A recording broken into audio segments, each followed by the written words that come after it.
और हम लोग शुरू करना चाहेंगे। तो सबसे पहले मैं आज के जो हमारे स्पीकर हैं, गुरुदेव के शिष्य हैं और उनके बारे में थोड़ा-सा परिचय देना चाहूँगा। तो आज हमारे बीच विनय कृष्ण प्रभु जी एवं उनकी धर्मपत्नी कृष्णा कामिनी दीदी एवं उनकी जो बिटिया विशाखा दीदी हमारे साथ हैं। और जो विनय कृष्ण प्रभु जी हैं, वो उनकी प्रथम भेंट श्रील गुरुदेव से ह्यूस्टन में 1997 में हुआ और उनको जो हरिनाम था वो 1998 में हुआ और 2001 में उनको दीक्षा की प्राप्ति हुई श्रील गुरुदेव से।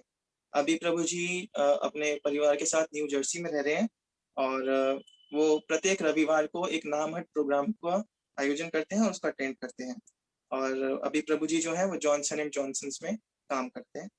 और जो हमारी दीदी हैं कृष्णा कामिनी दीदी, उनकी भेंट भी श्रील गुरुदेव से 1999 में हुई शादी के उपरांत और उनको उसी वर्ष में ही हरिनाम गुरुदेव से प्राप्त हुआ। और उनकी जो दीक्षा हुई वो 2001 में बैजर में मेरे ख्याल से न्यू ब्रज में हुई थी उनकी। और वो as a consultant Johnson Johnson's में काम करती हैं। और जो भी दीदी ने विशाखा दीदी ने जो भी भजन गाया था उनको जैसे माता पिता का शुरू से ही गुरु जी के साथ उनका संबंध रहा, तो बिटिया का तो जन्म किसके साथ ही, जन्म होते ही गुरु जी के साथ संबंध रहा है। और वो अभी मेडिकल साइंस में अपना ग्रेजुएशन परस्यू कर रही है, 3rd ईयर में। तो प्रभु जी आपसे विनती है आप शुरू करें या फिर पहले विशाखा दीदी स्टार्ट करेंगी, आप देख लीजिए। अरे विशाखा दीदी करेगी, ठीक विशाखा है। अपनी ऑफरिंग करेगी बिकॉज उसकी क्लास है उसके बाद। तो ठीक है विशाखा 10 बजे। ठीक है। या ओके ओके, मैं इंग्लिश में करूंगी। कोई दिक्कत नहीं, कोई प्रॉब्लम नहीं, please. I offer my humble obeisances at the lotus feet of my Gurudev, Nityalila Pravishta Om Vishnupad Astotra Sata Shri Srimad Bhakti Vedant Narayan Goswami Maharaj. Srila Gurudev, I am so very fortunate to have had your association. My parents told me that I was able to get your blessing on the very day I was born. I was able to hear you give my name in my ear, actually. You came to New Jersey when I was only a few months old afterwards and did my Ruchi Pariksha and my first grain ceremony. I was able to take your darshan every year thereafter, whether it was in the US or on our visits to India. Ever since I was young, I got the opportunity to sit and play in your lap. I used to sing many bhajans in front of you, and you've always blessed me with a lot of love, and I'm so very fortunate for that. As I get older, please continue to shower me with your mercy and guide me towards becoming a good devotee. I pray to you that one day I may be able to truly understand the meanings of the shlokas and scriptures we read and actually follow them. Please give me the strength to understand the inner mood of becoming the maidservant of Srimati Radharani. Please grant me a place at your feet. Your loving daughter, Vishakha Dasi. Hare Krishna. Jai Gurudev. Okay thank you so much Vishakha दीदी, बहुत अच्छा बोले आप। और आप बहुत ही सौभाग्यशाली हैं कि आपको श्री गुरुदेव के गोद में, आप बचपन में आपको न्यू जर्सी में हरिनाम प्राप्त हुआ और साथ में आपको श्री गुरुदेव ने अपने गोद में भी खिलाया। उसके लिए आप बहुत सौभाग्यशाली हैं। आपको और आपकी भक्ति को और आपकी गुरु निष्ठा को नमन है। प्रभु जी प्लीज आप स्टार्ट कर दीजिए। थैंक यू दीदी, थैंक यू सो मच। हरे कृष्ण। हरे कृष्ण। ओम अज्ञानतिमिरन्धस्य ज्ञानाञ्जनशलाकया चक्षुरुन्मिलितं येन तस्मै श्री गुरुवे नमः। नमो विष्णुपादाय राधिकाय प्रियात्मने श्री श्रीमद् भक्ति वेदांत नारायण गोस्वामी इति नामने। श्री कृष्ण लीला कथने सुदक्षम आधार्य माधुर्य गणेशुक्तम वरवरिणीं पुष्य महांतम श्री नारायणं तम शिषा नमामि। वाञ्छाकल्पतरुभ्यश्च कृपा सिन्धुभ्यः च पतितानां पावनेभ्यो वैष्णवेभ्यो नमो नमः। श्री कृष्ण चैतन्य प्रभु नित्यानंद श्री अद्वैत गदाधर श्रीवासादि गौर भक्त वृंद। हरे कृष्णा कृष्णा कृष्णा हरे हरे, हरे राम राम राम हरे हरे। मैं सर्वप्रथम अपने परमाराध्य गुरुदेव ओम विष्णुपाद स्तोत्र श्री श्रीमद् भक्ति वेदांत नारायण गोस्वामी महाराज जी के श्री चरणों में दंडवत प्रणाम करता हूँ। हमारे गुरुवर्गों, हमारे रूपानु गुरुवर्ग, सभी सन्यासियों, वैष्णव वृंद जो ये जूम क्लास में हैं और सभी को यथा योग्य मेरा साष्टांग दंडवत प्रणाम। श्रील गुरुदेव की कृपा से हम लोग आज सेंटेनियल महोत्सव में गुरुदेव के कुछ अपना गुरुदेव का वैशिष्ट और उनकी कृपा दृष्टि हमारे किस तरह रही, उनकी मधुर स्मृतियां आपके साथ हम लोग शेयर करेंगे। उसके पहले मैं अजय प्रभु का बहुत धन्यवाद करना चाहता हूं। उन्होंने हमें एक तरह से एक ये सौभाग्य दिया हमारा कि हम गुरुदेव के इस आपके मधुर स्मृतियों में कुछ बोल सकें। और अभी अभी विजय कृष्ण प्रभु भी से के विषय में बातें हुई। विजय कृष्ण प्रभु और हमारी बहुत सालों से एक तरह से निष्ठा है, एक दूसरे को हम जानते हैं, तो उनके भी प्रति हमारा दंड प्रणाम। शिला गुरुदेव के बारे में हम क्या कहें, उनकी महिमा तो अपरंपार है और उनके मधुर स्मृतियां और उनकी जो वैशिष्ट हैं उनको यदि हम शेषनाग की तरह यदि हजारों हजार मुखों से भी उनकी महिमा यदि हम गान करना चाहें तभी पूरी नहीं हो सकती, क्योंकि गुरुदेव बहुत महावदन्याय है। बट मैं ये कहना चाहता हूं कि जिस तरह से रूप गोस्वामी जी ने श्री चैतन्य महाप्रभु की मनोभीष्ट उन्नत उज्ज्वल और साम स्वभक्ति श्रियम, जैसे हम लोग सुनते हैं, अनार्पितम चरिम चरात करुणावतीन कड़ो समर्पित उन्नत उज्ज्वल रसाम स्वभक्ति श्रियम। स्वभक्ति श्रियम का जो प्रकाश किया श्री रूप गोस्वामी जी ने, उसी प्रकार श्री गुरुदेव ने राधा जी की पाल्य दासी का भाव पूरे जगत में प्रकाशित किया। आज उनकी कृपा से, गुरुदेव की कृपा से आज सभी वैष्णवगण हमारे मतलब रूपानुग आचार्यों के अनुगत्य में जो भी हमारे सभी सारे जगत में हमारे वैष्णवगण हैं, उनका यही प्रयोजन है कि वो किस तरह से राधा जी की किंकरी बन जाए और किस तरह से मंजरी भाव में उनकी सेवा कर सके। गुरुदेव ने विश्व भर में भ्रमण करके इस अनमोल तत्व को समझाया। गुरुदेव ने 31 टाइम्स पूरे विश्व का भ्रमण किया और इस हर जब भी कोई लेक्चर होता था या गुरुदेव हर समय रहता था तो गुरुदेव यही समझाने की कोशिश करते थे। और ये जो तत्व है उसका इस जगत में जो उन्होंने दिया वो चिरकाल तक हम लोग सब उसके लिए ऋणी रहेंगे। तो मैं गुरुदेव की कुछ शिक्षाओं और इनकी कुछ महात्म्य के बारे में थोड़ा सा मतलब विस्तार करना चाहता हूँ। उसमें से मेरे अनुसार जो मैं सोचता हूँ कि दो तत्व जो थे गुरुदेव ने बहुत जोर दिया। एक तो उन्होंने प्रयोजन तत्व के बारे में हमें बहुत समझाया और कहा कि उन्होंने ऐसा नहीं था कि संबंध अभेदय के बारे में नहीं बताया, लेकिन प्रयोजन के बारे में जैसे बताया कि हमारा गोल क्या है। हमारा उन्होंने गोल सेट कर दिया कि हाँ तुम राधा जी की पाले दासी बनना है, बट वो भाव इतना ऊपर है कि हम कभी समझ नहीं सकते। बट उन्होंने एक गोल हमें सेट कर दिया कि भाई ये तुम्हारा गोल है। और उसकी तरह जैसे कि हम कहीं जाते हैं, घर से बाहर निकलते हैं, हमें यदि अपना गोल ही नहीं पता है तो हम गाड़ी में बैठ के जाएंगे कहाँ। तो गुरुदेव ने साधन बताया, उसका प्रयोजन, उसका अभिदय भी बताया, बट उन्होंने गोल हमारा निश्चित कर दिया कि तुम राधा जी की किंकरी, वो भी गुरु के अनुगत्य में, उनके रूपानुग गुरु वर्ग में और हमारे से गुरुदेव रमन मंजरी के अनुगत्य में तुम राधा जी की सेवा करना। तो ये जो तत्व है ये बहुत ही ऊंचा है, बट गुरुदेव ने हमें समझाया। दूसरा तत्व गुरुदेव ने बहुत समझाते थे कि देखो आश्रय भगवान की भक्ति करने से ही हमें विषय भगवान की प्राप्ति हो सकती है। जैसे हम इंडिया से आते थे तो हम लोग बोले भगवान कृष्ण की भक्ति करो, या फिर समय तो पहले तो हमें ये भी नहीं पता था कि देवी देवताओं और भगवान की में अंतर क्या है, सभी की पूजा किया करते थे। बट गुरुदेव ने ये बताया कि आश्रय तत्व जो है गुरु के साथ में राधा जी की भक्ति करने से अपने आप ही कृष्ण मिल जाएंगे। तो ये जो तत्व है अभी समझने में तो हमें बहुत साल लगेंगे, बट क्या है गुरुदेव ने एक फाउंडेशन हमें दे दिया और इससे पता चलता है कि हम किस तरह से अपनी भक्ति आगे बढ़ा सके। तो ऐसा नहीं था कि हमारे गुरुदेव ने कुछ नया चीज बताई। ये जो शिक्षा है हमारे गुरुवर्ग, सभी जितने गुरुवर्ग आए सभी एक शिक्षा देने आए थे। हम भक्ति सिद्धांत सरस्वती ठाकुर प्रभुपाद जी के बारे में सुनते हैं कि जब वो अपनी लीला, अपनी भाम जगत में लीला संपूर्ण कर रहे थे तो उन्होंने अपने शिष्यों को बुलाकर बोला कि मैं श्री चैतन्य महाप्रभु की शिक्षा पूरे जगत में विस्तार करना चाहता था, लेकिन लेकिन मुझे मेरा समय ज्यादातर ये जंगल काटने में रह गया और वो चाहते थे कि वो विप्रलंब भाव, गोपी प्रेम भाव, ये सब प्रचार करें। बट उस समय मायावाद, सहजवाद, सखी बेखी और बहुत सारे सांप्रदायिक तत्व बहुत सारे उस समय थे जिनको उनको काटना पड़ गया।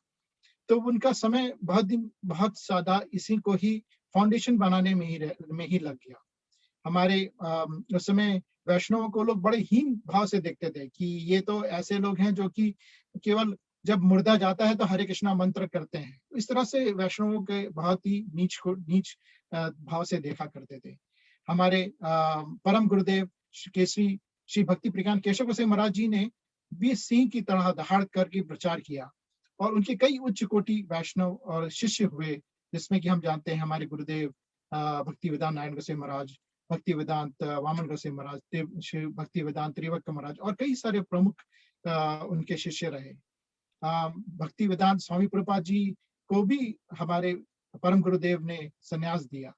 और जब भक्ति वेदांत स्वामी प्रभुपाद जी जब विदेश आए तो उन्होंने राधा कृष्ण की भक्ति की नींव रखी और हमारे गुरुदेव ने उसको तराश करके चिंतामणि बना दिया, जिससे छूने मात्र से हमारे हृदय में राधा कृष्ण की सेवा वासना की भक्ति लता बीज अंकुरित हो उठा।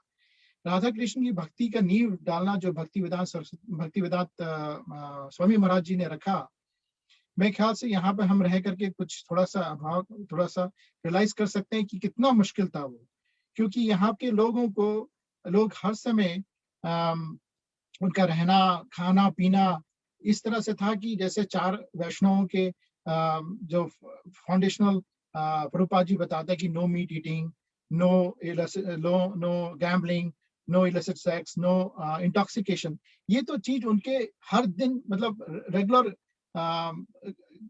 मतलब रूटीन वर्क में ही रहता था, जो कि उसके ऊपर में प्रभुपाद जी ने इस राधा कृष्ण की भक्ति रखी। फिर हमारे गुरुदेव आए 1996 में और उसके बाद उन्होंने यहाँ पे प्रचार किया। तो एक तरह से जब फाउंडेशन था प्रभुपाद जी ने रख किया और गुरुदेव ने फिर जाके गुरुदेव इस जो भक्ति है राधा रानी की भी भक्ति और किस तरह से पालेदासी भाव, किस तरह से हम परिकिया भाव इसको प्रचार कर सके। और उन्होंने खुले रूप से गुरुदेव ने बोला कि हम इसको प्रचार करेंगे, यदि हम ये नहीं प्रचार करेंगे तो ये सब लुप्त हो जाएगा।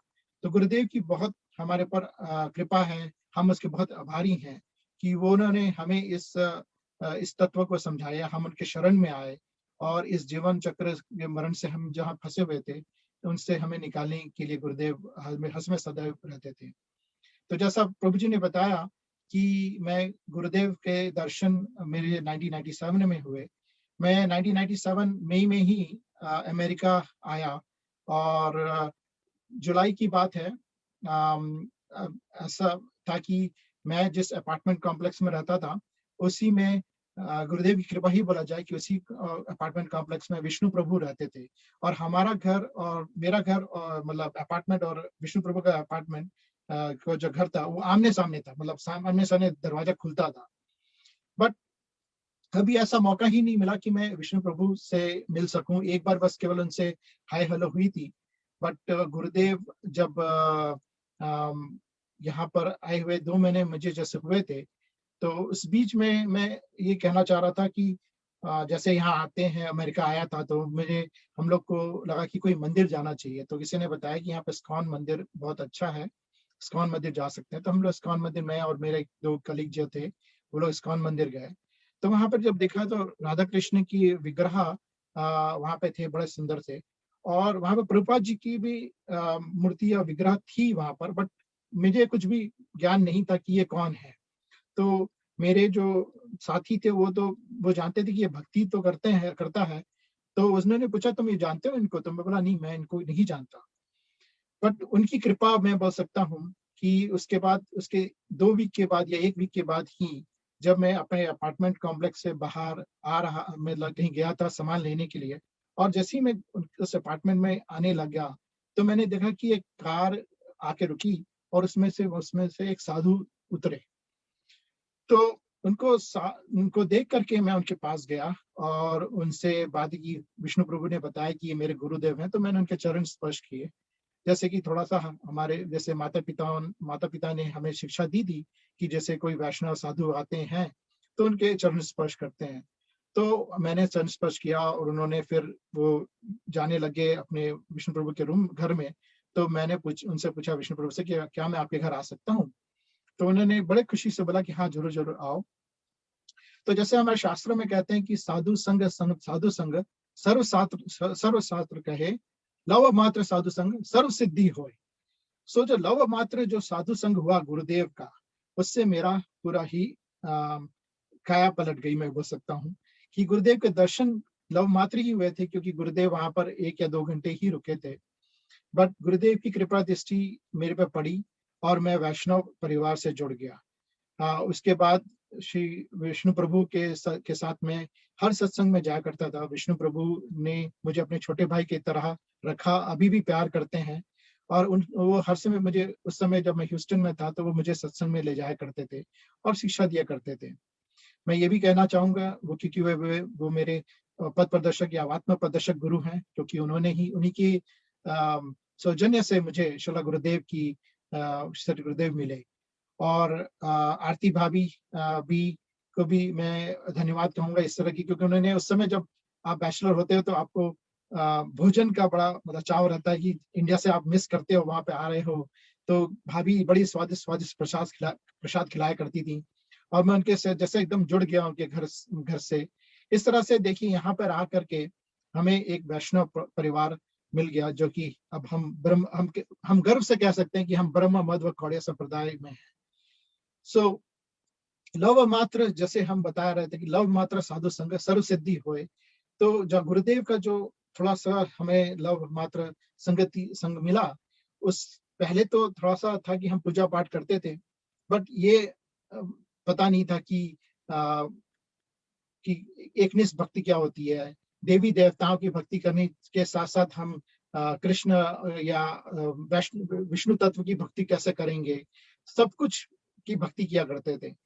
बट गुरुदेव की कृपा से और गुरुदेव का संग आने से उसके बाद मैं वैष्णव परिवार में जुड़ गया। पहले मैं मांस और मदिरा भी ले लिया करता था। उसके बाद ऐसा हुआ कि उस दिन के बाद जो मैंने गुरुदेव की कृपा से जो छोड़ा और वैष्णव परिवार में जुड़ गया।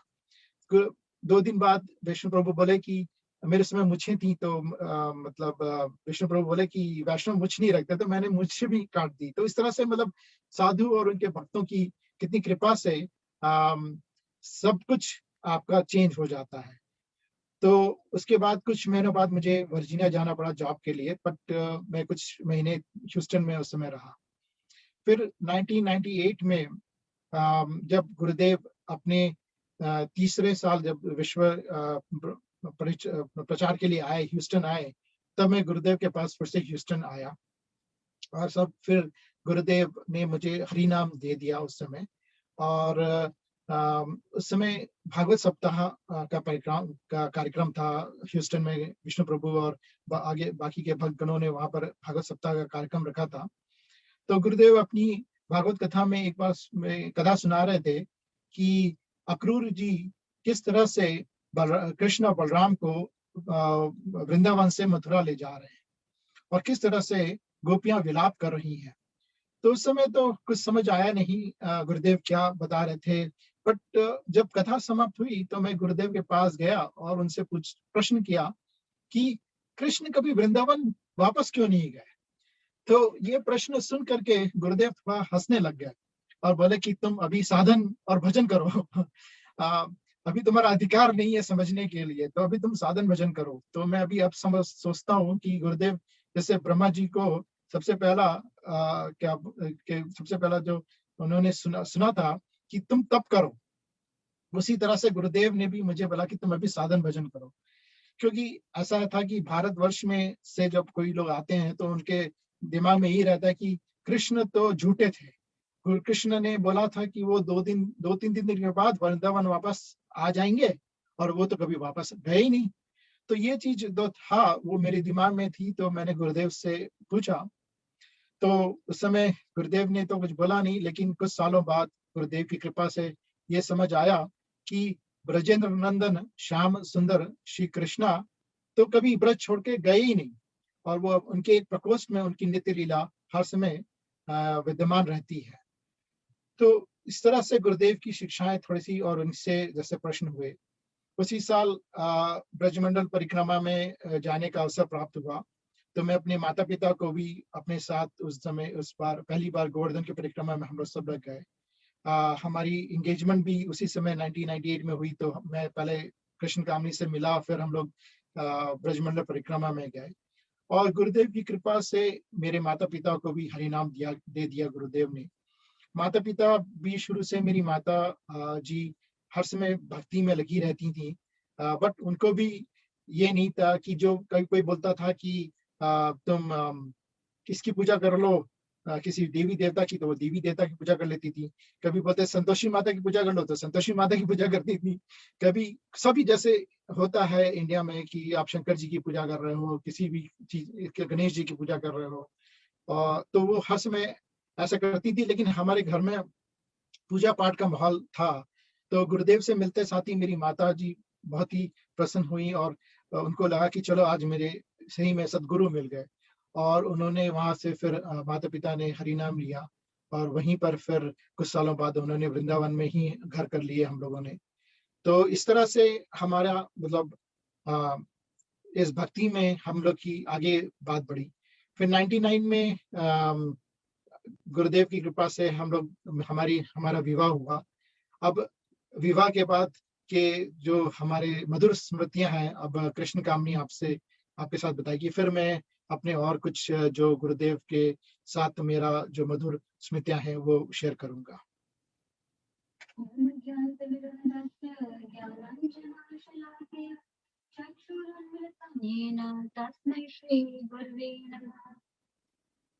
सर्वप्रथम मैं अपने परम आराध्यतम गुरुदेव ओम विष्णुपाद अष्टोत्तर श्रीमद् भक्ति वेदांत नारायण गोस्वामी महाराज जी के चरण कमलों में अपनी श्रद्धा पुष्पांजलि एवं अनंत कोटि दंडवत अर्पित करती हूँ।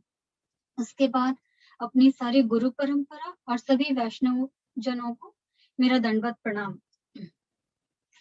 मैंने अपने बहुत सारे गुरु भाई बहनों से सुना है कि उन लोगों ने कितने जप तप किए, कितने साधन भजन किए, तब जाके उन्हें गुरुदेव जैसे सद्गुरु प्राप्त हुए। तो मुझे लगता है कि मैं बहुत ही भाग्यशाली हूँ कि राधा रानी ने मेरे लिए बड़ी इजी एंट्री प्लान कर दी थी कि मेरा विवाह 99 में, जैसे विनय प्रभु ने बोला, इनके साथ हुआ। और आप लोगों ने सुना है कि ये पहले से ही गुरुदेव से जुड़े हुए थे और राधा कृष्ण की भक्ति में लगे हुए थे। तो मुझे पता था कि मेरे लिए डोरवे खुल गया है, और बड़ी आसानी से मुझे इसमें गुरुदेव की कृपा से प्रवेश मिला। मुझे लगता है कि ये जो श्लोक है, ब्रह्मांड ब्रह्मिते कौनो भाग्यवान जीव, गुरु कृष्ण प्रसादे पाए भक्ति लता बीज, ये मेरे लिए फुल्ली एप्लीकेबल है। पता नहीं मतलब किस तरह से मैं भगवान का धन्यवाद करूं कि गुरुदेव जैसे महाभागवत गुरु मुझे प्राप्त हुए उनकी कृपा से। और गुरुदेव की इतनी बड़ी कृपा है कि जो मोस्ट रेयर फॉर्म ऑफ भक्ति है, राधा कृष्णा की प्रेमा भक्ति, मैं वो करने का प्रयास कर रही हूँ, वो भी रूपानु गुरु वर्गों के आश्रय ग्रहण करके। क्योंकि ये इतनी रेयर है कि अगर मैं वहां इंडिया में होती या मुझे गुरुदेव नहीं मिलते तो मैं कभी समझ ही नहीं पाती इस भक्ति के बारे में। गुरुदेव जो है वो कोई दोष नहीं देखते, कोई क्वालिफिकेशन या एलिजिबिलिटी नहीं देखते, बिल्कुल महाप्रभु की तरह बस हरि नाम और राधा कृष्ण प्रेम का फ्री डिस्ट्रीब्यूशन करते हैं। आओ और लूट लो, बस आपको इतना एफर्ट करना है कि गुरुदेव जब दृष्टि डाले आपको आना है उनसे उस चीज को लेने के लिए।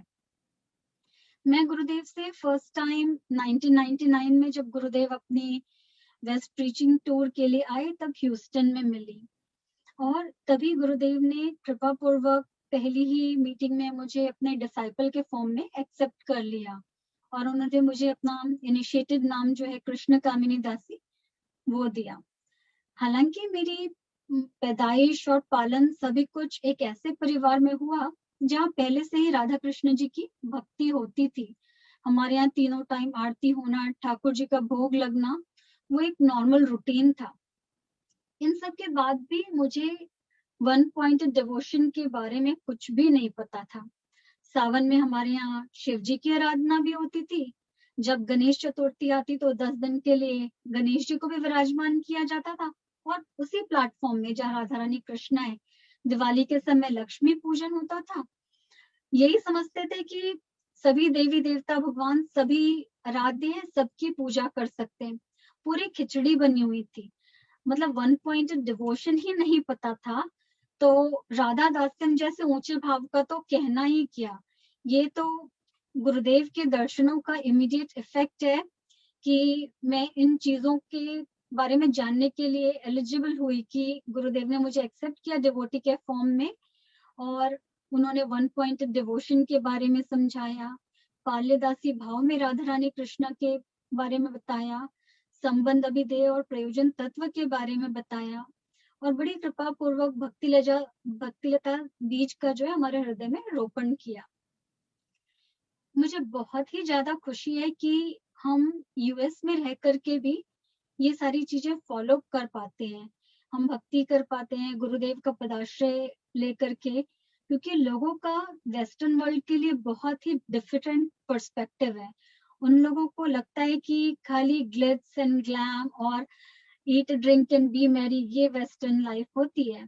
क्योंकि मुझे अपने ही एक्सटेंडेड फैमिली में और कुछ फ्रेंड्स ने भी कहा, अरे तुम लोग अमेरिका में रह के भी ये सब करते हो, पूरे पंडित हो गए हो तुम लोग तो। एक्सटेंडेड फैमिली, हमारी फैमिली, हाँ मतलब मेरे भाई ये भी ये कहते हैं कि तुम पागल हो गए हो। तो बहुत खुशी है कि शायद उनकी नजरों में हम पागल ही सही, बट हम लोग सही पथ में हैं, और जिससे हमें पता है कि सदगति प्राप्त होनी है हमें करके। घर से एक संस्कार शुरू से था और गुरुदेव ने उस संस्कार को सही दिशा दी, उसको स्ट्रॉन्ग बनाया, फर्म बनाया। बहुत सारे इंपॉर्टेंट एलिमेंट्स थे जिसको धीरे धीरे गुरुदेव फिलअप करते गए, आज भी कर रहे हैं इनफैक्ट। मेरी दादी अपनी सभी बेटियों को, सभी पोतियों को शादी में राधा कृष्ण जी के विग्रह गिफ्ट करती थी और कहती थी कि इनकी सेवा करना। उन्होंने हम लोगों को भी राधा कृष्ण जी के विग्रह दिए, जो अभी भी हमारे सेवा विग्रह हैं। तो गुरुदेव 99 में अपने प्रीचिंग टूर में जब यहाँ आए, तो इंडिया वापस जाने से पहले वो वर्जीनिया आए, और उस समय हम लोग वर्जीनिया में ही रहते थे एक्चुअली। तब गुरुदेव ने हमारे श्री विग्रह की प्राण प्रतिष्ठा की और उनको श्री राधा गोपीनाथ जी का नाम दिया, जो कि हम गौड़िया वैष्णव के प्रयोजन तत्व भी हैं। गुरुदेव की ही कृपा से मुझे ये पता चला कि ह्यूमन लाइफ इतनी इम्पोर्टेंट एंड स्पेशल क्यों है, क्योंकि बाकी सारी एक्टिविटीज तो पशु पक्षी जानवर भी करते हैं। वो क्या है जो जिसके लिए भगवान ने हमें ह्यूमन लाइफ दी है। गुरुदेव ने समझाया भजन ही वो स्पेशल चीज है जो हम ह्यूमंस के फॉर्म में कर सकते हैं। इसके लिए तो देवी देवता भी तरसते हैं कि वो इस मर्त्य जगत में आके भगवान का भजन कर सके। तो भगवान ने अगर हमको इतना स्पेशल बर्थ दिया है तो उसका हमको सदुपयोग करना चाहिए। गुरुदेव ने समझाया कि राधा रानी की सेवा पाल्यदासी भाव में यही हम ह्यूमंस का aim and object of life है, और उस एम एंड ऑब्जेक्ट को अचीव करने का सिर्फ एकमात्र उपाय भक्ति ही है। और भक्ति भी कैसी भक्ति, जिसमें हम अपने सारे सेंसेस को प्रभु की सेवा में एंगेज कर दें। और गुरुदेव ने समझाया कि इस जीवन मरण के चक्कर से अगर हमें मुक्त होना है तो केवल एक ही उपाय है, हरे नाम हरे नाम हरे नाम एव केवलम, कलो नास्ते नास्ते नास्ते गतिरन्यथा। गुरुदेव के बारे में क्या कहूँ, वो तो प्रेम और करुणा के सागर हैं। पहली ही मुलाकात जब मेरी उनसे हुई तभी से वो मुझे बिल्कुल बेटी की तरह ट्रीट करते थे। शादी के समय में बहुत दुबली पतली छोटी सी होती थी, सिर्फ लाइक 35 किलो की ऐसा कुछ मेरा वजन था, तो बहुत छोटी सी लगती थी। तो गुरुदेव जब पहली बार मुझसे मिले, विनय प्रभु ने इंट्रोड्यूस कराया कि गुरुदेव ये मेरी पत्नी है, तो बोलते अरे ये तो छोटी सी बच्ची है और तुम कहते हो ये तुम्हारी पत्नी है। और जिस तरह से कंसर्न माता पिता होते हैं, गुरुदेव मुझे वहीं सबके बीच पूछने लगे, बेटी तुम दूध पीती हो, तुम प्रसाद ठीक से खाती हो। जब जब मैं गुरुदेव के दर्शन की या उनसे फोन पे बात की, तो गुरुदेव आशीर्वाद के बाद पहला प्रश्न यही करते थे कि तुम्हारी सेहत ठीक है बेटी, कुछ वजन वगैरह बढ़ा, कुछ खाती पीती हो? मुझे याद है कि यहाँ तक जब मेरी फर्स्ट इनिशिएशन हुई तब भी गुरुदेव ने सबसे पहले मुझे मतलब सिखाया कि माला जाप कैसे करनी है, आनिक कैसे करनी है, उस समय हमारा भाव क्या होना चाहिए, सारी चीजें अच्छे से समझाने के बाद, मुझे अभिमंत्रित करने के बाद गुरुदेव मुझसे पूछने लगे, तुम्हारा पति तुम्हारा ठीक से ध्यान रखता है, परेशान तो नहीं करता? तो उस समय तो बड़ी शादी तभी हुई थी, हेजिटेशन थी, मैंने बड़े प्रेम से बोला गुरुदेव बहुत अच्छे से ध्यान रखते हैं। तो उसके बाद भी गुरुदेव कहते हैं अगर तुम्हें थोड़ा भी परेशान करे या ध्यान न रखे तो मुझे बता देना, मैं उसको ठीक कर दूंगा। मेरा मन कर रहा है गुरुदेव आप मुझे प्रत्यक्ष दर्शन दें अभी, अब मैं शिकायतें करूंगी आपसे। वैसे तो गुरुदेव के साथ मिला हर मोमेंट बहुत ही मेमोरेबल है, पर कुछ मधुर स्मृतियां हैं जो मैं आप सबके साथ में शेयर करना चाहूंगी। 1999 में जैसे कि मैं बता रही थी कि गुरुदेव अपनी यूएस ट्रिप खत्म होने के पहले वर्जीनिया में भी आए थे आग्रह प्रभु के घर। तब वहाँ वर्जीनिया में छोटा संघ होता था, तो फॉर्चुनेट वो हमारे लिए अच्छा होता था क्योंकि गुरुदेव की बड़ी क्लोज एसोसिएशन और उनका टाइम मिल जाता था हम लोगों को। तो गुरुदेव आए तब हम लोग वहाँ पे दर्शनों के गए गुरुदेव को, और जैसे यूजुअली गुरुदेव करते थे, जब हम दंडवत प्रणाम किए गुरुदेव ने आशीर्वाद दिया और उसके बाद पूछा मेरे से, बेटी प्रसाद खा लिया था ठीक से? मैंने बोला जी गुरुदेव। तो गुरुदेव उसके बाद भी कृष्णदास प्रभु वहीं पे थे, उनसे बोले कृष्णदास जरा एक कटोरी में इसको वाटरमेलन देना। तो कृष्णदास प्रभु जी कहते हैं ओ गुरुदेव ये कृष्ण कामिनी दीदी तो बहुत ही भाग्यशाली है, वो बोल रही है मैं खा क्या यूं, फिर भी आप बोलते हो और खा ले, और मैं जब भी खाता हूँ आप मुझे रोकते हो गुरुदेव, ये तो ठीक नहीं है। तो गुरुदेव बड़ी जोर से हंसने लगे और बोले अरे कृष्णदास उसको देखो कितनी छोटी सी बच्ची है, मुझे चिंता होती है वो चक्कर ना आ जाए, उसको बेहोश ना हो जाए, इसलिए मैं उसका ध्यान रखता हूँ। और तुमको देखो खा खा के कितना वजन बढ़ा लिया। नहीं नहीं तुम नहीं खा सकते, बस उसको ला कर देना। तो गुरुदेव एक बहुत ज्यादा प्रेम पूर्वक जैसे पिता अपनी पुत्री का ध्यान रखते हैं कि मेरी बेटी कमजोर है तो मैं इसका ध्यान रखूं, इसके पूछूं, वैसे होते थे। उसी ट्रिप में एक्चुअली शाम को माधव महाराज किचन में रसोई बना रहे थे, तो इनफैक्ट वो उस समय नवीन कृष्ण ब्रह्मचारी होते थे। मैं माधव महाराज को थोड़ी हेल्प करने सब्जी उब्जी काटने के लिए किचन में गई, तो माधव महाराज मेरे से पूछे कि क्या नाम से तुमको कुकिंग आती है, रसोई बनानी आती है? मैंने बोला जी प्रभु जी आती है। तो उसके बाद वो थोड़ी कथा करने लग गए। कथा करते करते 15-20 मिनट बाद अचानक बीच में पूछे कृष्ण कामिनी तुझे अरबी आती है, फारसी आती है? तो मैंने सोचा कि महाराज लैंग्वेजेस के लिए पूछ रहे हैं, तो मैंने बोला नहीं प्रभु जी मुझे तो अरबी फारसी नहीं आती। तो बोलते कितना झूठ बोलती है कृष्ण कामिनी, 15 मिनट पहले मेरे से बोली कि रसोई बनानी आती है, अब 15 मिनट बाद बोलती है ना अरबी बनानी आती है ना फ्रेंच बीन्स बनानी आती है, तो तुम क्या बनाना चाहती है? तो गुरुदेव वहीं पे बैठे हुए थे एक्चुअली लिविंग रूम में, और वो सारी चीजें सुन रहे थे। तो उन्होंने नवीन कृष्ण ब्रह्मचारी प्रभु जी को डांट लगाई कि नवीन कृष्ण वो छोटी सी बच्ची है, उसको परेशान नहीं करो, उसको खाली सिखाओ अभी करके, एक प्रोटेक्टिव फादर की तरह कि अपनी पुत्री को हर चीज से बचाना है वैसे। और माधव महाराज जी की भी मतलब सेवा भक्ति गुरुनिष्ठा इसके बारे में तो हम सभी जानते हैं कि वो बिल्कुल साक्षात एग्जाम्पल है जिससे हम सबको सीखना चाहिए, पर उनका एक बड़ा विटी साइड भी है जो कि इतने क्विकली पिक करते हैं चीजों को और कैसे मतलब भक्तों के हृदय में हंसी से गदगद कर देते हैं उन लोगों को। इसी समय का मैं भी इंसिडेंट है जो कि मैं आपके साथ मतलब मधुर स्मृति कि जैसे कृष्ण कामनी ने बताया कि उस समय ज्यादा भक्त नहीं रहते थे, तो हम लोग क्या सुबह से शाम तक गुरुदेव के पास ही रहते थे क्योंकि अग्रह प्रभु जो थे वहां पर वर्जीनिया में ज्यादा लोग नहीं थे। तो गुरुदेव के सभी गुरुदेव की जो भी चीजें थी हम लोग कर लिया करते थे। तो जैसे कि हम लोग मालिश मतलब हम लोग मैं मालिश के लिए गुरुदेव के लिए एक बार वहां पर रूम में गया, तो उसमें माधव महाराज भी नहीं थे या अपना नवीन कृष्ण प्रभु भी नहीं थे, तो मैंने टॉवल बिछा दिया नीचे कारपेट में। तो गुरुदेव की जनरली हम लोग मालिश वहां पे गुरुदेव को किया करते थे, तो जैसे 2 टॉवल थी तो मैंने उसको साथ साथ बिछा दिया। तो गुरुदेव बाथरूम में थे, तो बाथरूम से बाहर आए और उन्होंने टॉवल देखा ऐसे कि 2 ऐसे साथ-साथ बिछे हुए हैं। तो बोलते हैं ऐसे ऐसे तौलिया बिछाते हैं क्या? तो मुझे समझ आया नहीं। मैंने दूसरी बार फिर से तौलिया कुछ और तरीके से बिछा दिया। तो गुरुदेव को खूब तेज डांटे मुझे कि बोलते हैं इंजीनियर हो गए हो, यहाँ पे काम करते हो लेकिन दिमाग एकदम नहीं है। हैं? इस तरह से कोई तौलिया बिछाता है? तो उसमें तो खूब देर डांटे, लेकिन डांटने में भी गुरुदेव की बहुत बड़ा प्यार रहता है। उसके बाद प्यार इतना करते हैं कि मतलब वो डांट तो आदमी भूल ही जाता है। बट गुरुदेव का मतलब इतनी मधुर स्मृति है कि फिर उसमें डांटे, लेकिन उन्होंने समझाया भी कि ये देखो तुम मृत जगत में मटेरियल क्वालिफिकेशन, तुम्हारा मनी कुछ भी तुम्हारे साथ जाने वाला नहीं है।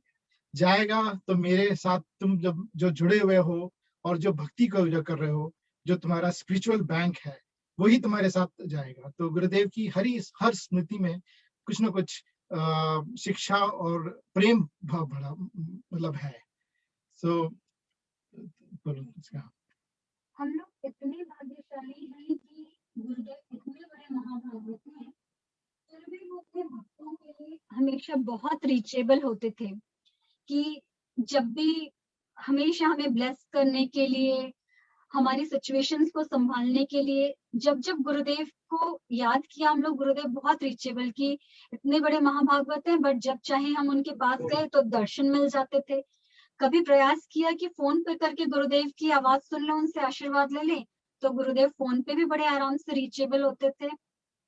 इसके लिए हम लोग माधव महाराज जी के बहुत ही आभारी हैं। गुरुदेव के भक्तों के में माधव महाराज जी ने बहुत बहुत प्यार दिया हम लोग को, और इसलिए गुरुदेव का भी बहुत प्यार मिला। आई नो, उन्हीं की कृपा से, माधव महाराज की कृपा से ही हम गुरुदेव से जैसे चाहे कनेक्ट कर पाते थे।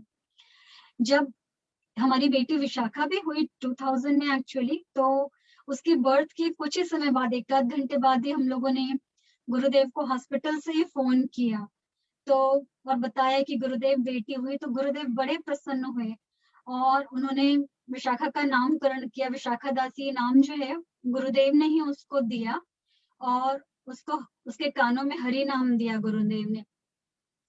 तो गुरुदेव की इतनी ज्यादा कृपा है कि ये बच्चे जो है, जब गुरुदेव 2 महीने बाद ही फिर यहाँ यूएस भी आए थे अपने प्रीचिंग टूर के लिए, तब हम ह्यूस्टन वगैरह तो नहीं जा पाए थे क्योंकि विशाखा 1 ही महीने की थी, पर गुरुदेव न्यू जर्सी आए थे उस समय क्योंकि उन्होंने रिटर्न फ्लाइट न्यू जर्सी से लेनी थी।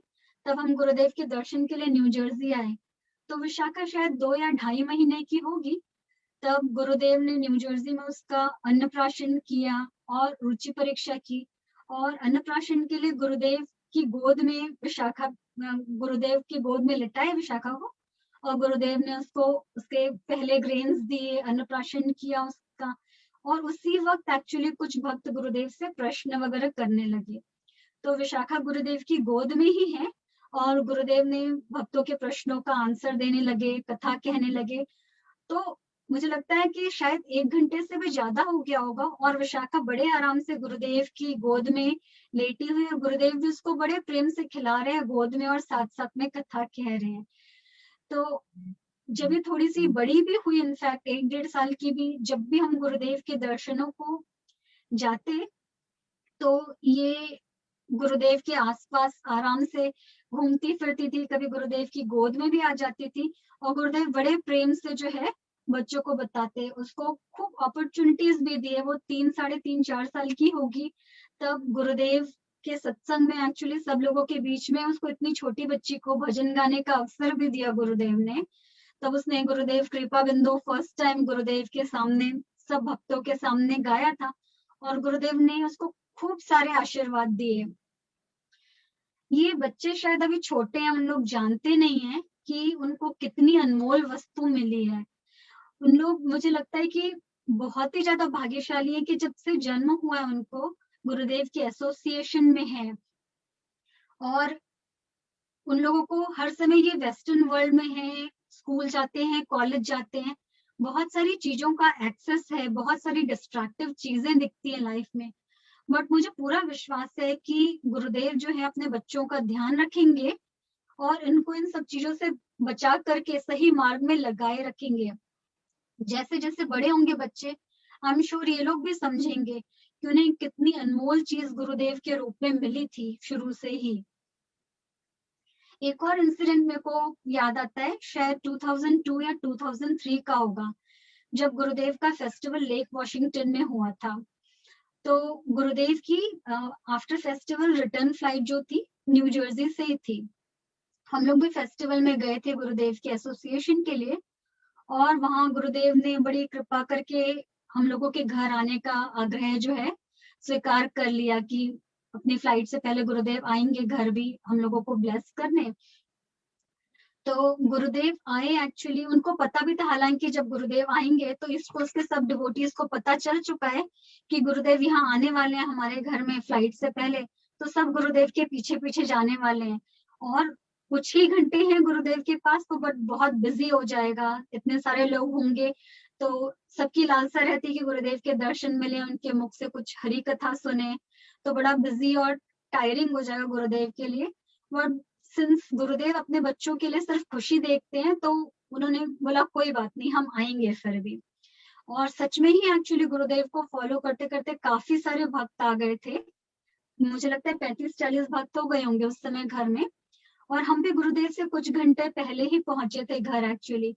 और गुरुदेव की ही कृपा है कि हम इतने कुछ घंटों के अंदर सभी भक्तों के लिए प्रसाद वगैरह बना पाए और सबको सेवा कर पाए, तो गुरुदेव बड़े प्रसन्न हुए ये सब देख करके भी। और मुझे लगता है शायद मैंने गुरुदेव के लिए उस समय कुछ चने की दाल का पराठा, गोभी का पराठा, करेले की सब्जी कुछ चीजों के साथ बनाई थी। और वो मेरे फर्स्ट अपॉर्चुनिटी थी कि मैं गुरुदेव के लिए शायद कुक कर रही थी अपने आप अकेले से।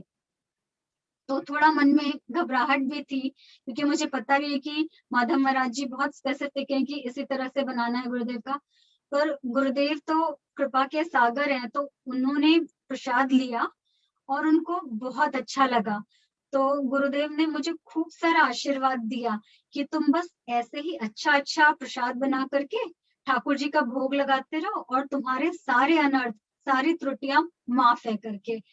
गुरुदेव एक्चुअली देख भी पाते हैं कि किसकी क्या क्वालिफिकेशन या कैपेबिलिटी है।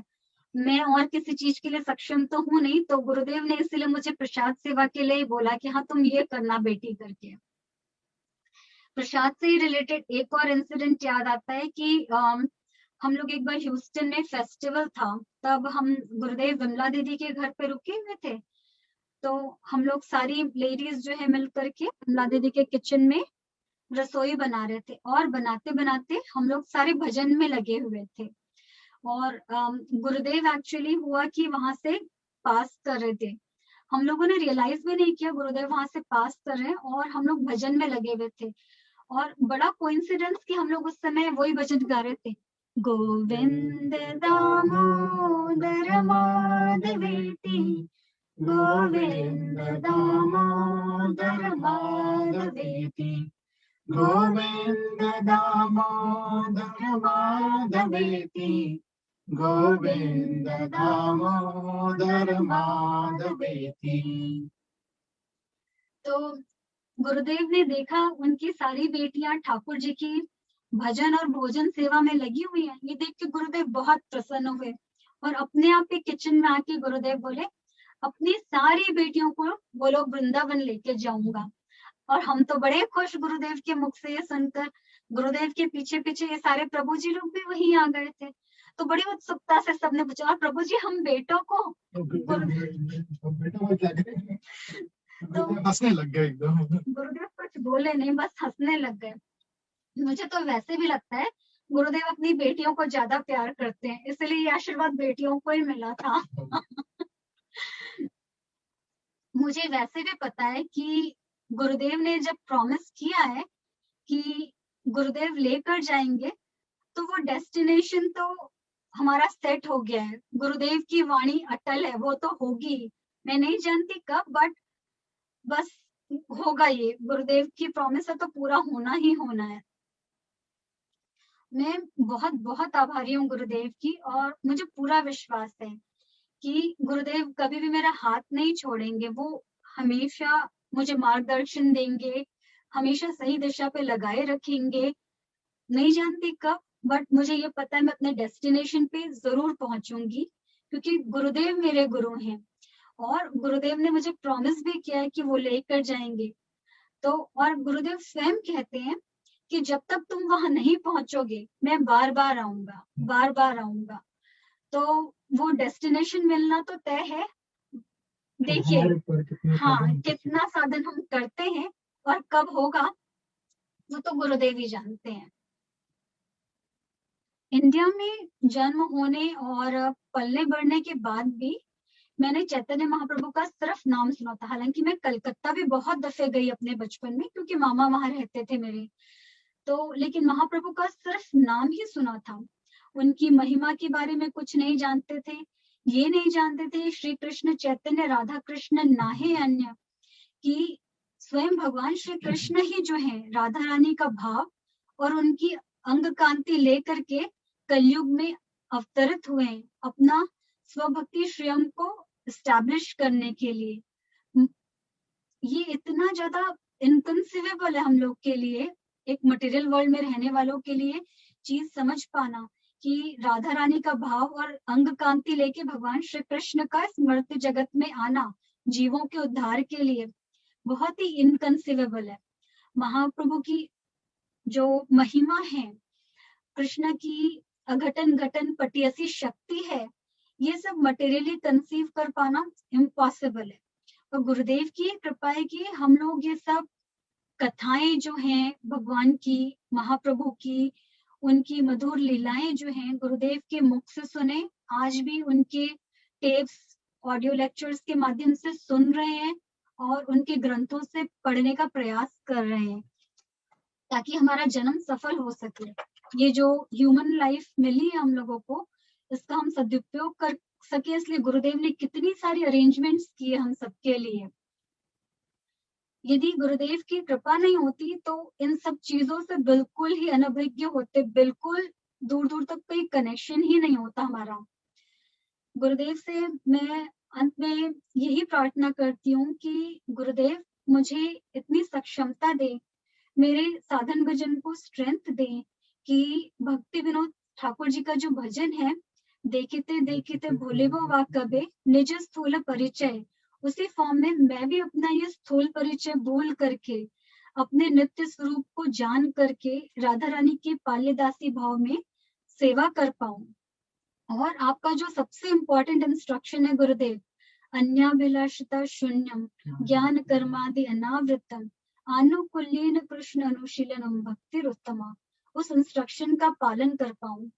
वो गुरुदेव, मैंने आपका आश्रय ग्रहण किया है और आपसे कृपा याचना करती हूँ कि प्लीज मुझे स्ट्रेंथ दे, मेरे साधन भजन को स्ट्रेंथ दे, ताकि मैं हरि गुरु वैष्णवों की पूरी सिंसियरिटी और सिंप्लिसिटी के साथ सेवा कर सकूं।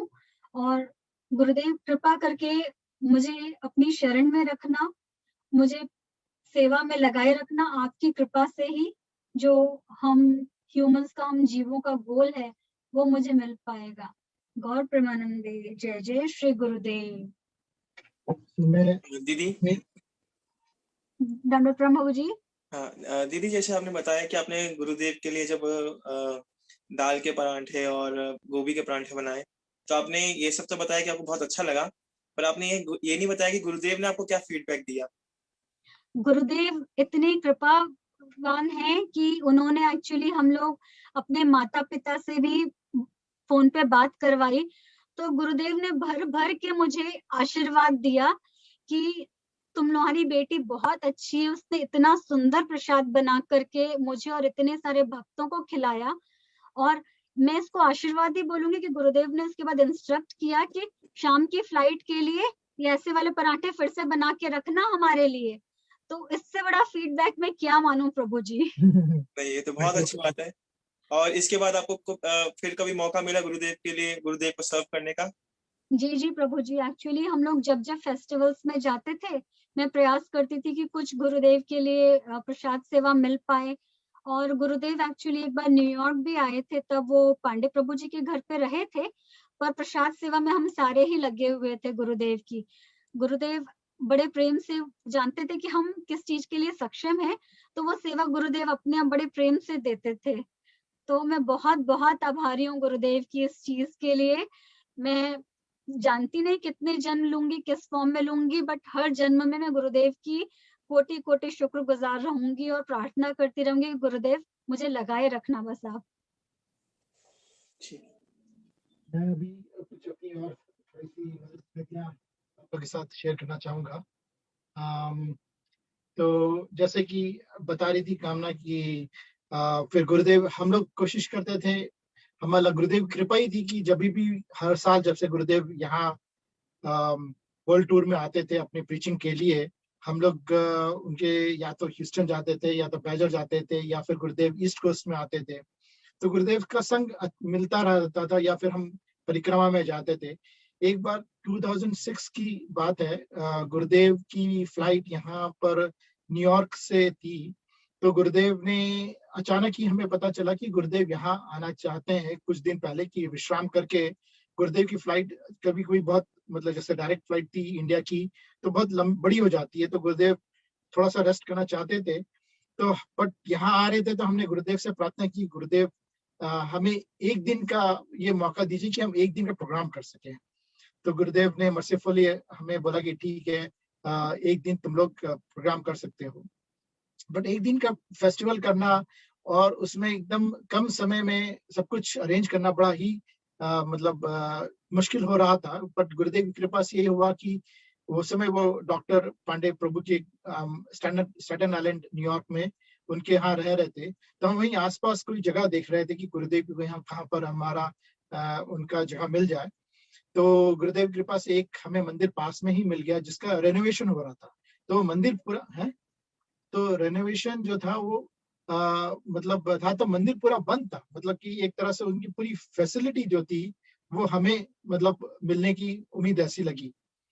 तो गुरुदेव के मतलब पहले तो उन्होंने मैनेजमेंट वालों ने बोला कि हम एक रूम दे देंगे, फिर जब पता मैंने गुरुदेव के बारे में बताया तो उन्होंने बोला ठीक है, हम अपना पूरा जो ऊपर का एरिया जहाँ पे विग्रह रहते हैं मतलब मंदिरों के वो सब ढके हुए थे, तो उन्होंने पूरा वो हॉल ही हमें दे दिया।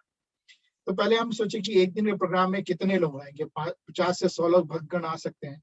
बट गुरुदेव की महिमा इतनी है कि गुरुदेव का मतलब सुन करके लोग जैसे कि दूर दूर से जैसे मधुमक्खी होती है कि फूल के लिए हर जगह मतलब दूर दूर से आकर के फूल में चिपक जाती है, उसी तरह से गुरुदेव एक आकर्षण इतना था कि कई लोगों ने यूरोप से भी फ्लाइट लेकर आए गुरुदेव के दर्शन करने के लिए, कई लोग गाना से आए और कई जगह लोग मतलब यूएस से भी कई जगह दूसरे जगह से आकर के करीब 300 लोग 250 से 300 लोग उस समय गुरुदेव के एक दिन के प्रोग्राम में आ गए।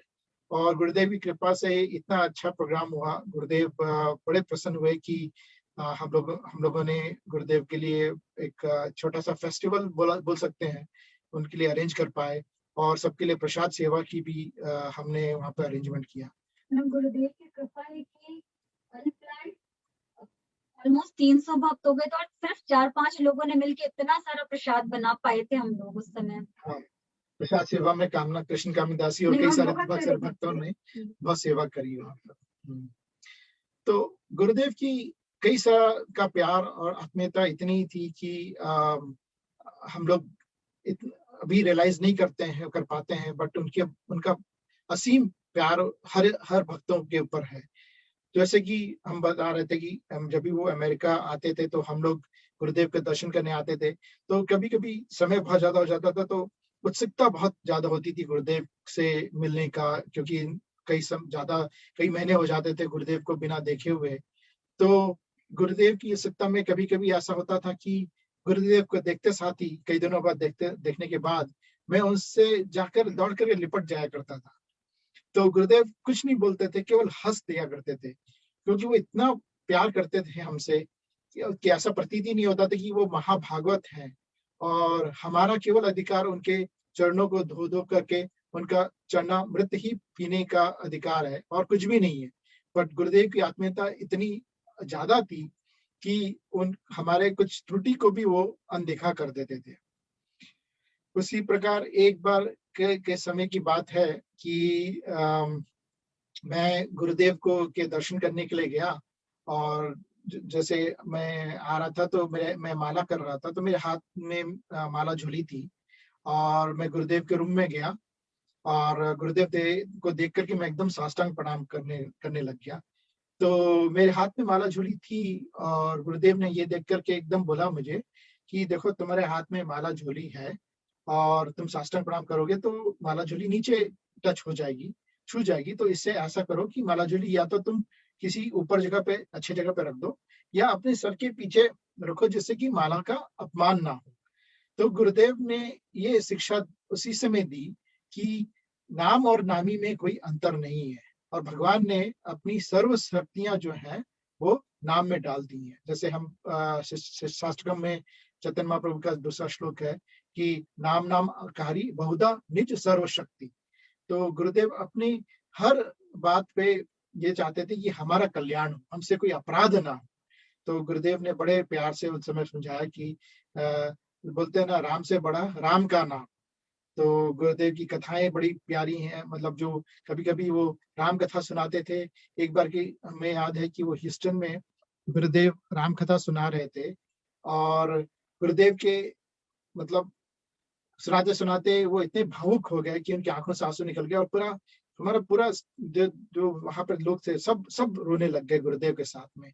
तो गुरुदेव की इतनी मतलब कृपा है कि वो जब कुछ कथा भी सुनाते थे तो वो वहीं पर जैसे लगता था कि हम तो नहीं समझ पा रहे थे कि वो कृष्ण लीला को देख रहे हैं या फिर राम लीला में है, बट उनको जैसे वो समझाते थे तो ऐसा लगता था कि हाँ, हम भी वहां पहुंच गए हैं। तो गुरुदेव की यही बहुत बड़ी कृपा है हम पर। और गुरुदेव सभी अपने शिष्यों पर कृपा करते थे। ऐसा था कि जैसे कि जैसे एक छोटी सी सेवा जो गुरुदेव की हम लोग को मिलती थी कि मालिश करने की, और जैसा कि मैंने पहले बोला कि भक्तों की कृपा से गुरुदेव की सेवा नहीं मिल सकती, तो माधव महाराज जी की कृपा और विष्णु प्रभु लोग की कृपा से, बड़े वैष्णव उच्च कोटि जो सीनियर वैष्णव है हमारे, उनकी कृपा से हमें भी गुरुदेव की मालिश करने की सेवा मिलती थी। तो कभी कभी जब हम लोग देखते थे जब गुरुदेव यहाँ आते थे मालिश करने के लिए कि कभी 10-15 शिष्य उनके हो जाया करते थे और हर जगह पे अगल बगल रह करके गुरुदेव को के अंगों को मालिश में जुट जाया करते थे।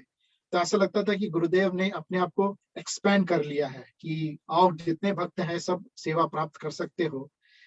और आप सोचिए कि 10-15 लोग आपको कोई मालिश कर रहा हो तो उनका आदमी यदि कोई ऐसा उनका दिव्य शरीर ना हो तो आप उसको सह नहीं सकते। तो गुरुदेव का दिव्य शरीर है, इससे ये भी पता चलता है। तो एक बार मैं गुरुदेव के चरणों की मालिश कर रहा था, तो तलवों को जनरली क्या है कि हम थोड़ा रगड़ते हैं ऐसे करके, तो मैं अपने धुन में गुरुदेव के तलवों को की मालिश करने लग गया और थोड़ा गर्म हो गया वो, मतलब कि जब मैं रगड़न कर रहा था तो वो थोड़ा सा ज्यादा गर्म मतलब तलवे हो गए। तो मैं नीचे था और मैं कर रहा था, तो गुरुदेव थोड़ा सा उठे, चुपचाप से उठ करके देखे कि कौन मालिश कर रहा है, और चुपचाप से उठे, फिर चुपचाप से लेट गए और कुछ नहीं कहा मुझे। तो फिर बाद में भक्तों ने कहा कि गुरुदेव उठ करके देख रहे थे कि कौन मालिश कर रहा है, बट मैं अपने में लीन था। तो गुरुदेव मुझे मतलब उस सेवा में से मतलब सेवा जो वो ले रहे थे वो सेवा ग्रहण कर रहे थे और मैं सेवा दे रहा था, तो वो चुपचाप, उनको थोड़ा सा हो सकता है कि ज्यादा गर्म लग भी रहा हो, बट उन्होंने अपने भक्त को के प्रेम के लिए मुझे रोका भी नहीं। तो गुरुदेव की बहुत बड़ी कृपा मानी जाए इसमें कि वो हर समय अपने भक्तों के बारे में सोचा करते थे। एक और कथा जिस तरह से कि गुरुदेव की कृपा और किस तरह से कंसर्न पेरेंट की तरह गुरुदेव हमसे हर समय हमें प्यार देते थे, जैसे कृष्ण कामनी ने बताया, उसी तरह से एक बार क्या हुआ कि हम ब्रजमंडल परिक्रमा में गए हुए थे और गुरुदेव उस समय कृष्ण कामनी की इसकी तबीयत इतनी ठीक नहीं थी, तो हम गोवर्धन की परिक्रमा स्कूटर से ही कर लिए। तो स्कूटर से परिक्रमा करने के बाद मैं गुरुदेव के रूम में गया, तो बात में गुरुदेव ने पूछा कि तुमने गोवर्धन की परिक्रमा की? तो मैंने बोला कि हाँ गुरुदेव मैंने की है, बट मैंने स्कूटर से कर ली है। तो गुरुदेव एक भक्तगण बगल में बैठे थे, वो थोड़ा हंसने लग गए कि स्कूटर से करके आए परिक्रमा। तो गुरुदेव ये सुन करके बोले, अरे तुम तो बहुत जवान हो, है पैदल परिक्रमा करना चाहिए। तो क्या बोलते हैं, स्कूटर से क्यों परिक्रमा कर लिया? बोला नहीं, मैं बोला गुरुदेव मैं आपकी आज्ञा से अभी परिक्रमा करूंगा। बट गुरुदेव ने समझाया कि देखो गिरिराज गोवर्धन जी जो है वो सर्व अभिष्ट प्रदाता है, वो हरिदास वर्य हैं। हमारे हम लोग जैसे समझते हैं कि वो आश्रय भगवान है, उनको पूजने से ही हमें राधा कृष्ण की भक्ति प्राप्त हो सकती है, उनकी कुंज लीला में प्रवेश प्राप्त कर सकते हैं।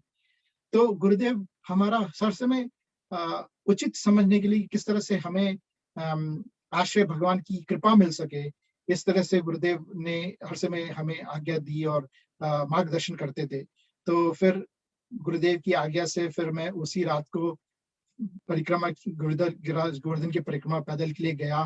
बड़ी परिक्रमा रात में करी, फिर सुबह छोटी परिक्रमा करके फिर जब गुरुदेव को दोपहर में आकर के बोला गुरुदेव मैंने परिक्रमा कर ली, तो गुरुदेव बड़े प्रसन्न हुए कि चलो इसने परिक्रमा कर ली, और उन्होंने अपने आंखों से ही आशीर्वाद दे दिया। तो गुरुदेव की हर समय बड़ी कृपा बनी रही। कुछ और स्मृतियां हैं गुरुदेव की कि जब भी गुरुदेव यहाँ आते थे या फिर हम लोग गोवर्धन में या फिर उनके कार्तिक महीने में जाते थे तो उनके साथ मॉर्निंग वॉक में जाया करते थे।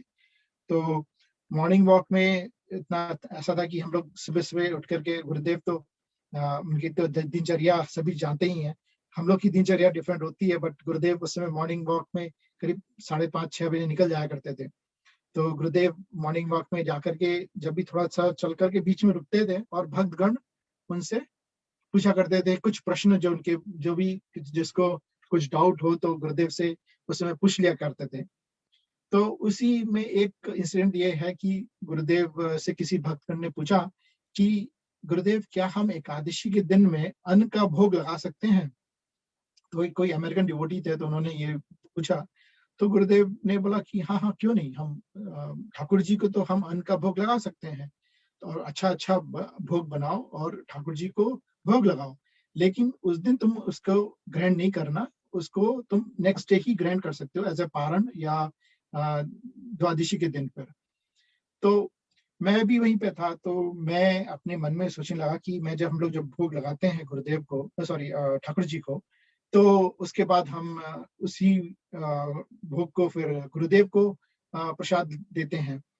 तो वो यदि गुरुदेव एकादशी व्रत करते हैं तो वो कैसे अन्न भोग ले सकते हैं? तो मैंने गुरुदेव से प्रश्न कर लिया कि गुरुदेव हम जब भोग लगाते हैं तो वो भोग तो हम आपको चढ़ाते हैं, तो वो क्या ठीक रहेगा?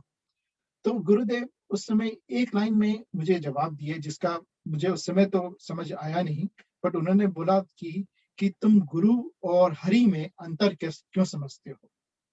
ये बात बहुत ऊंची उन्होंने बोली, जो कि कई मतलब समझने में हमें बहुत टाइम लगा कि हम जैसे गुरु अष्टकम में रोज ही गुरुदेव को प्रार्थना करते हैं, साक्षात हरित्वेन समस्त शास्त्रै रुक्तसता भावत एव शब्दम, साक्षात हरित्वेन। सो गुरुदेव ये बता रहे हैं कि जो गुरु होते हैं वो गुरु सेवक रूपी हरि हैं, वो आश्रय भगवान है। तो तुम उसमें गुरु को और भगवान हरि को अंतर नहीं देख सकते हो।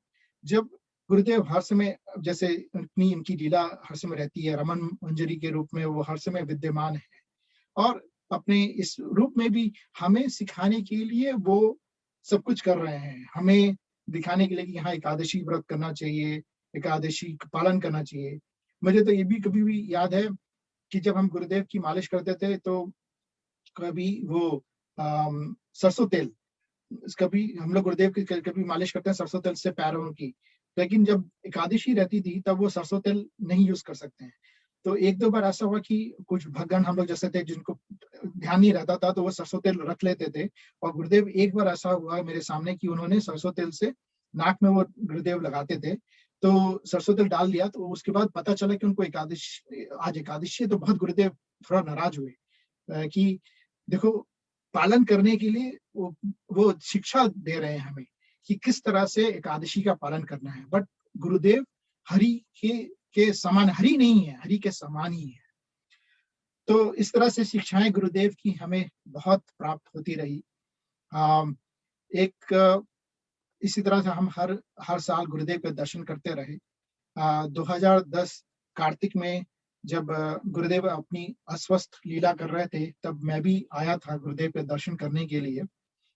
तो जैसा कि कई सारे भक्तगण भी इस समय होंगे वहां पर गुरुदेव के दर्शन करने के लिए, तो उस समय सभी भक्तगण ठाकुर जी से और गुरुदेव से प्रार्थना कर रहे थे कि उनकी मतलब सब स्वास्थ्य अच्छा हो जाए और वो हमें दर्शन कर सकें। तो उस समय गुरुदेव ने कृपा करके कार्तिक के अंत में 2 बार दर्शन दिया हमें। तो उस समय मैं भी वहीं पे था, और जब कार्तिक का आखिरी दिन था जिस दिन गुरुदेव ने दर्शन दिया, तो मैं थोड़ा पीछे था। तो गुरुदेव के मतलब सब लोग रूम के बाहर में उनके सीढ़ियों के पास सब खड़े हुए थे गुरुदेव के दर्शन के लिए, क्योंकि गुरुदेव के रूम से को बाहर निकालने वाले थे वो। तो मैं थोड़ा पीछे था। तो श्रीधर महाराज उस समय कुछ भजन कर रहे थे, और उन्होंने भजन के बारे में बता रहे थे कि भजन हमें क्यों ताली मार मार के करनी चाहिए, और उन्होंने कुछ बताया। तो उसके बाद श्रीधर महाराज ने मुझे देखा, तो फिर बोल करके मुझे ऊपर बुलाया कि तुम इसको ट्रांसलेट करो इंग्लिश में। तो गुरुदेव की कृपा से, जो मैं बहुत पीछे खड़ा हुआ था, अब मुझे उन्होंने श्रीधर महाराज की कृपा, भक्तों की कृपा से मैं एकदम गुरुदेव के मतलब दरवाजे के, जहाँ दरवाजा खुलना था, उससे एकदम पास आ गया। और थोड़ा-सा मैंने जो श्रीधर महाराज जी ने बताया उसको बारे में इंग्लिश में थोड़ा-सा ट्रांसलेट, अपनी छोटी-मोटी इंग्लिश में ट्रांसलेट कर पाया। और उसके बाद वहीं पे खड़ा हो गया। तो फिर जब गुरुदेव बाहर आए, तो इतने सारे भक्तगण, इतनी सारे सब कीर्तन कर रहे थे, तो गुरुदेव सबको आशीर्वाद दे रहे थे कि तुम फिर से अब ब्रजमंडल परिक्रमा में आए हो, अब नवदीप धाम परिक्रमा में आना, और इस तरह से सबको आशीर्वाद दे रहे थे। तो मैं कोने में खड़ा था और गुरुदेव से प्रार्थना कर रहा था कि गुरुदेव, आप मुझे भी मतलब यहाँ आए हो, मेरी तरफ से आप एक पल के लिए देख लो। तो गुरुदेव तो सबके मन में क्या है सब समझ जाते हैं। तो उन्होंने मेरी प्रार्थना सुन ली और उन्होंने मेरी तरफ देखा। तो मुझे याद है अभी भी वो पल, कि वो अपनी नीली आंखों से वो मुझसे पूछ रहे हैं कि कैसे हो तुम। मतलब उस अवस्था में भी गुरुदेव को केवल अपने भक्तों के बारे में चिंता है कि ये किस तरह से, कैसे हैं ये लोग। तो गुरुदेव को मैंने बोला, गुरुदेव सब कुछ अच्छा है। तो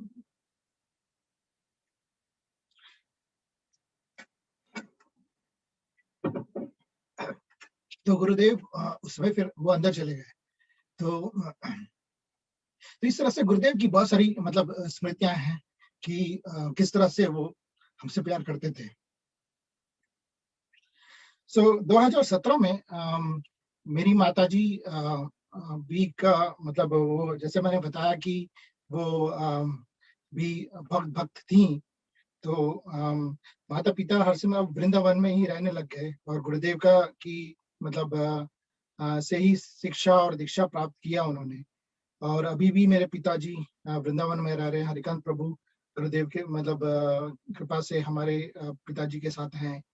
और 2017 में मेरी माताजी का ने शरीर छोड़ा, लेकिन देखिए ये भी गुरुदेव की इच्छा ऐसी थी कि गुरुदेव का आविर्भाव अगले दिन था, और माताजी जो हैं उसी संध्या को, मतलब अमावस्या के पूर्व संध्या को, गुरुदेव के आविर्भाव के दिन में उन्होंने अपना मतलब शरीर छोड़ा। और तो हम यही कहते हैं, मैं अपने पिताजी से ही बोलता हूँ कि देखिए गुरुदेव ने अपने सेवा के लिए मेरी माताजी को बुला लिया, और अपनी बोले कि मेरा आविर्भाव दिवस है भाई, तुम की मेरी सेवा करने के लिए आ जाओ।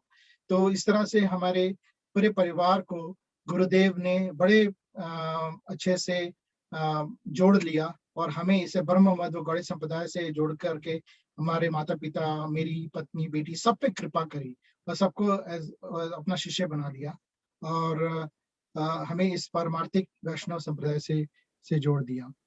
हरे कृष्णा। तो या प्रभु जी, प्रभु जी शायद बीच में कुछ नेट की कुछ डिस्टर्बेंस हो गई थी, तो आपका थोड़ा सा पीछे बैक से स्टार्ट कर सकते हैं, जब आप बता रहे थे कि आपकी माता जी का और गुरु जी का। अच्छा।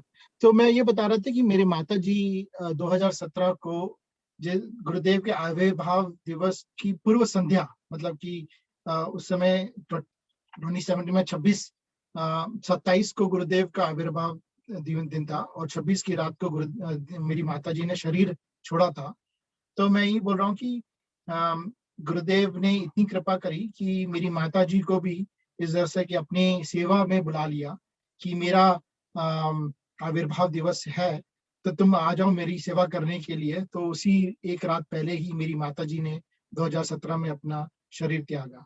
तो इस तरह से वो हमारे पर हर समय कृपा बनाए रखे हुए हैं और हम गुरुदेव से यही प्रार्थना करते हैं कि वो हम पर हर समय इसी तरह से कृपा बनाए। और हम उस दिन का इंतजार कर रहे हैं कि हे गुरुदेव वो कब दिन आएगा, कबे मोर हृदय सुदीना, कि हम लोग आपके फिर से साक्षात दर्शन कर सकें। हे गुरुदेव कब ऐसा दिन आएगा कि हम फिर से आपके साथ मॉर्निंग वॉक को सुबह-सुबह जा सकें। कब वो दिन आएगा कि हम आपकी थोड़ी-सी सेवा, आपका स्पर्श फिर से कर सकें अपने हाथों से।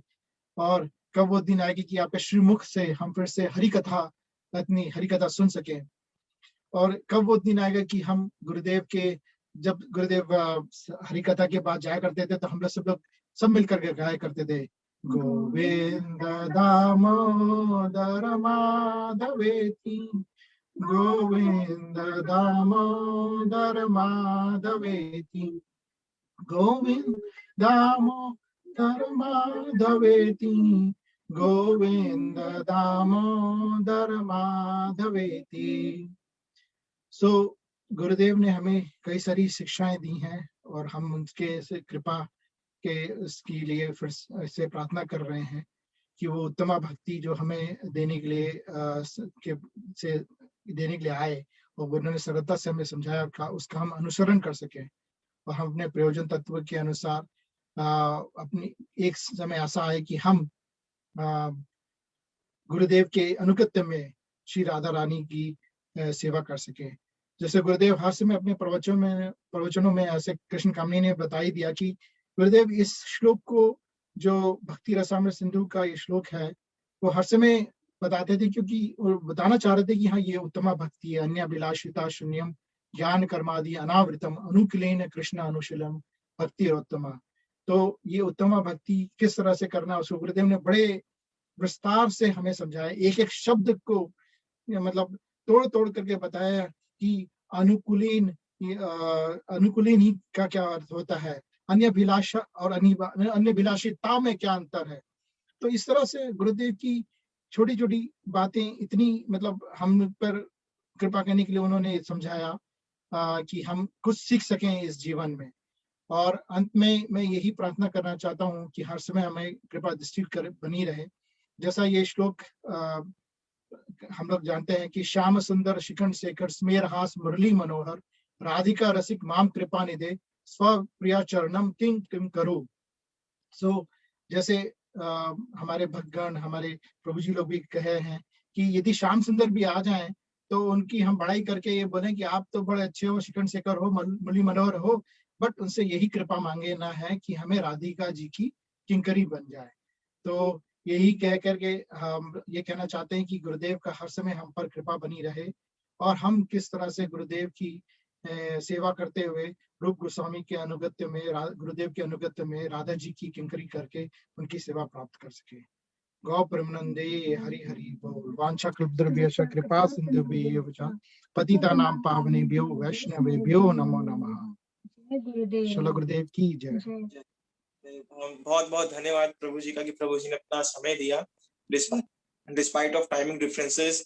वो उन्होंने बहुत ज्यादा समय दिया और विशाखा दीदी ने तो उनकी जैसे प्रभु जी बताया उनकी क्लास भी है, फिर भी उन्होंने समय निकाल के हमारे गुरु जी के द्वारा रचित ब्रज भजन ब्रज जन मन सुखकारी को भी गाया। उसके लिए बहुत बहुत हमारी तरफ से और सभी ऑडियंस की तरफ से बहुत बहुत धन्यवाद है। जो स्मृतियां होती हैं वो अपने आप में बहुत ज्यादा इम्पोर्टेंट होती हैं। कई स्मृतियों को, कई मेमोरीज को हम लोग रिलीज करते हैं और कई स्मृतियों में कई मेमोरीज को लेकर हम लोग इमोशनल हो जाते हैं। और जो गुरुदेव के साथ स्मृतियां होती हैं, चाहे वो मधुरी होती है वैसे, चाहे वो कैसी भी हो, तो इसमें इमोशनल होना मतलब नेचुरल है। तो उसके लिए प्रभु जी के अभी इमोशनल हुए, हम समझ सकते हैं इस चीज को लेके। और जो स्मृतियां होती हैं वो अपने आप में बहुत ज्यादा इम्पोर्टेंट भी रहती है।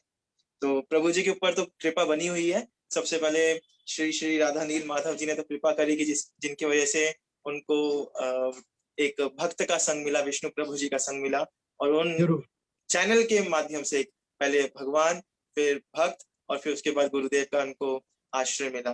तो मुझे ऐसा लगता है कि दीदी गुरु जी से बाद में मिली, पर उनकी स्मृतियां क्या उनके पास शेयर करने के लिए ज्यादा था प्रभु जी से। तो आशा करते हैं कि हमें कभी भी मौका मिलेगा दोबारा सुनने का, तो एक बार हम स्पेसिफिकली दीदी को स्लॉट देंगे कि दीदी से हम और भी ज्यादा सुन सकें।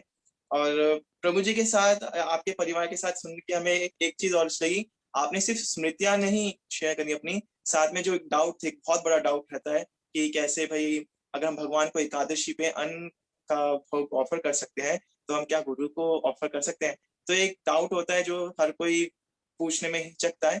वो डाउट आपने इतने अच्छी तरीके से क्लियर कर दिया, और आपने कितने मधुर तरीके से बताया कि कैसे गुरुदेव ने बताया कि हरि और गुरु में आप डिफरेंस क्यों करते हैं।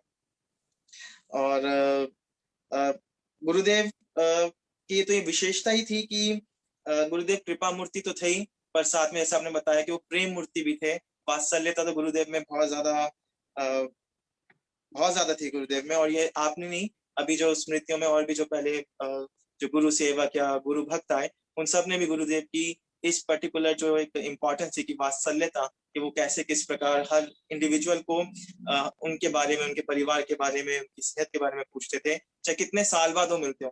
गुरुदेव का तो बहुत सारे भक्तों के साथ, बहुत सारे ऑडियंस के साथ लगातार आना जाना लगा रहता था, फिर भी गुरुदेव की मेमोरी इतनी स्ट्रांग थी कि वो किस प्रकार सबके ऊपर इंडिविजुअल, सबको एक अपने जैसे माता, एक पिता अपने बच्चे का ध्यान रखते हैं, उस तरह से उसका ध्यान और उस पर लाल लगाते थे। तो प्रभु जी का एक बार फिर से बहुत बहुत धन्यवाद कि प्रभु जी ने अपना समय दिया और दीदी ने समय दिया, और अपनी इतनी सुंदर जो स्मृतियां थी वो हमारे साथ उन्होंने शेयर करी, मधुर स्मृतियों को शेयर करा, उसके लिए बहुत बहुत धन्यवाद। श्रील गुरु पाद पद्म की जय, श्रील भक्ति वेदांत नारायण गोस्वामी महाराज, श्रील गुरुदेव की जय, सर्व प्रदाता श्री गिरिराज गोवर्धन की जय, भक्ति विज्ञानाक्षक श्री नरसिंह देव की जय, भक्त प्रवर श्री प्रहलाद महाराज की जय, श्रीमद गुरुदेव की मधुर स्मृतियों की जय, हमारे भक्तगण की जय, विनय कृष्ण प्रभु एवं परिवार की जय। तो आज का जो प्रभु की जय और अजय प्रभु की जय, जो इतने अच्छे से ये सब कर रहे हैं। विजय कृष्ण प्रभु की जय, राधा प्रभु की जय। प्रभु की जय। धन्यवाद प्रभु जी हम लोगों को अपॉर्चुनिटी देने के लिए। नहीं प्रभु जी, हमारा सौभाग्य कि हमें ये अवसर मिला कि हम लोग आपसे सुन पाए। श्रील गुरुदेव की जय। तो आज का हम लोग कार्यक्रम यहीं पे समाप्त कर रहे हैं, और इसकी रिकॉर्डिंग हम लोग जल्दी आपको आपके साथ ग्रुप में शेयर कर देंगे। साथ में ही अब हमारा जो नेक्स्ट सेशन रहेगा वो मंडे को रहेगा, और उसमें हमारे साथ एक और गुरु भक्त और एक और गुरु परिवार हमारे साथ शामिल होंगे। तो आप सबसे अनुरोध है कि आप सब समय से आए। इसके लिए हरे कृष्ण।